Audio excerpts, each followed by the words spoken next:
Menurut Albert Einstein, energi adalah massa dikalikan kecepatan cahaya akan menghasilkan kemampuan dan keberadaan. Energi dapat berubah bentuk sesuai dengan tempat, dan kesimpulannya energi itu ada, energi itu hidup, dan energi itu kekal menurut Albert Einstein.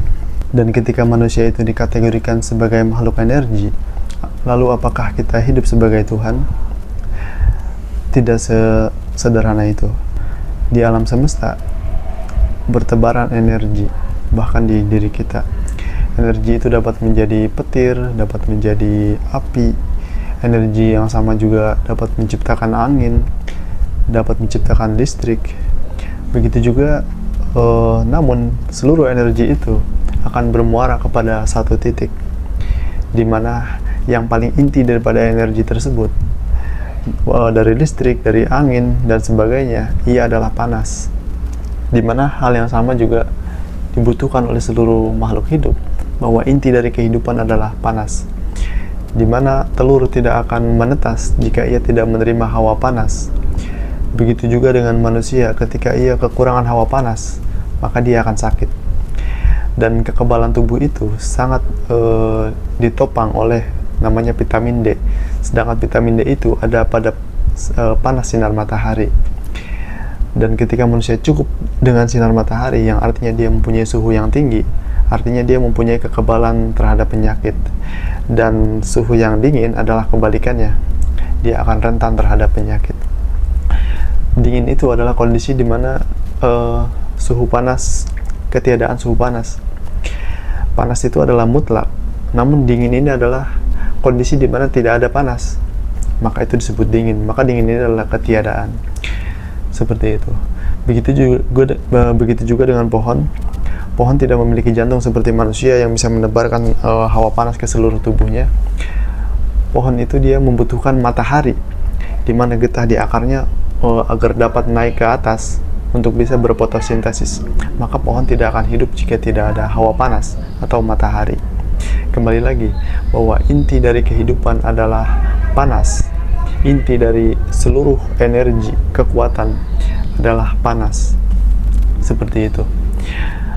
Energi itu bisa dikatakan gaib, tidak bisa diidentifikasi keberadaannya.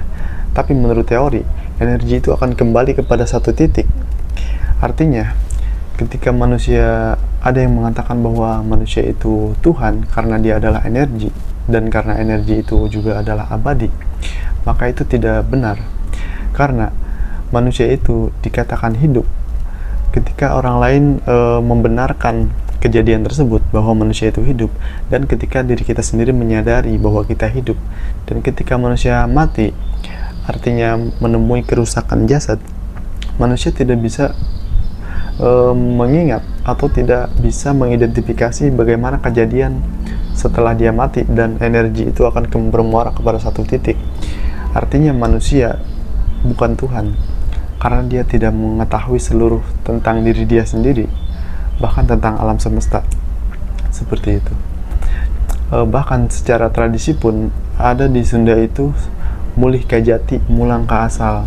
Mulih kajati itu kembali ke awal, dan mulang ka asal itu adalah pulang kepada yang paling asal. Jadi sudah kembali, lalu kembali lagi, seperti itu.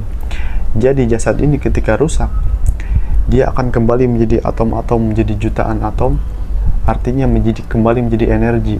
Dan ruh itu sendiri, dia akan bermuara kepada satu tempat, termasuk energi pohon, atau mungkin ruh pohon, dan ruh binatang, dan ruh batu, ruh gunung, dan semua yang ada di muka bumi ini, air, lautan, udara, semua akan bermuara kepada satu titik itu. Dan tentu saja manusia bukan Tuhan, karena kita tidak bisa mengerti di mana lokasi titik energi tersebut.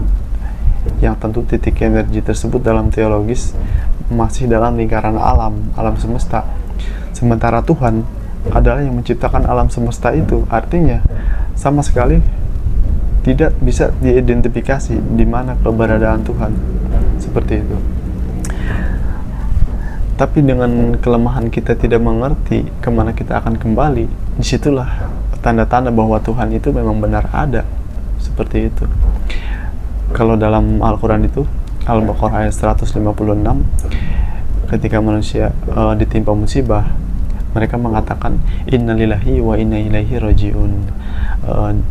Dari Allah kami berasal dan kepadanya lah kami semua akan dikembalikan, baik secara budaya Sunda ataupun secara budaya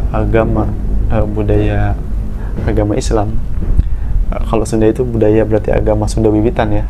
Sebenarnya budaya dan agama itu sangat berkaitan. Munculnya agama itu respon terhadap budaya, namun munculnya budaya itu juga sangat dipengaruhi oleh agama, jadi sangat berkaitan. Kalau kita tuntut ke belakang, lebih dulu mana antara budaya dengan agama, tentu saja ketika manusia diciptakan itu yang bisa menjelaskan hanya agama, dan muncul dulu adalah peraturan-peraturan dari agama itu sendiri, barulah muncul manusia dengan segala kebiasaannya seperti itu. Tapi di sana kita menyadari, artinya pemahaman Sunda tentang mulih kajati mulangka asal itu juga berasal dari agama, sebagaimana dari Al-Baqarah juga yang 156 ketika dikatakan orang meninggal atau menemui musibah dikatakan innalillahi wa inna ilaihi rajiun, itu juga munculnya dari agama. Dan secara substansi mereka juga memiliki kesimpulan yang sama, bahwa energi itu akan kembali dan bermuara kepada satu titik yang kita tidak bisa mengidentifikasinya, seperti itu. Sebagai tambahan juga, ketika secara budaya Sunda, orang yang suka tidur di ubin, di lantai atau di lantai intinya, dia akan dikatakan jangan tidur di lantai, nanti kamu sakit kuning, gitu kan. Secara definisi, orang yang tidur di lantai, kenapa disebut dia mendapat penyakit kuning, akan kena penyakit kuning? Karena dia akan mengalami penurunan suhu tubuh. Suhu sebagai inti kehidupan makhluk di bumi, bahkan alam semesta. Ketika mesti tidur di tanah akan menyerap panas dari tubuh manusia itu sendiri. Dan liver kesulitan untuk memproduksi darah, karena liver memproduksi darah itu membutuhkan suhu yang panas, membutuhkan suhu panas tubuh, seperti itu. Makanya ketika kita tidur, kita akan berkeringat. Nah, dan ketika kita liver kesulitan memproduksi darah, maka kita akan disebut penyakit kuning. Kita akan kekurangan sel darah merah. Sel darah merah kita mungkin juga rusak, seperti itu.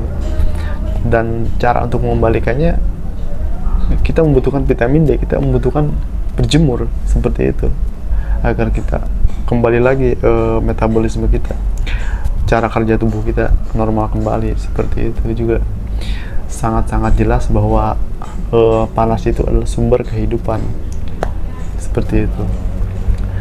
Jadi cukup relevan di mana penemuan Albert Einstein dengan apa yang dikemukakan oleh agama. Kenapa? Jadi ilmu itu lebih tinggi mana antara ilmu dengan ibadah? Ibadah itu adalah cara menyembah Tuhan, sementara ilmu itu adalah sifat Tuhan.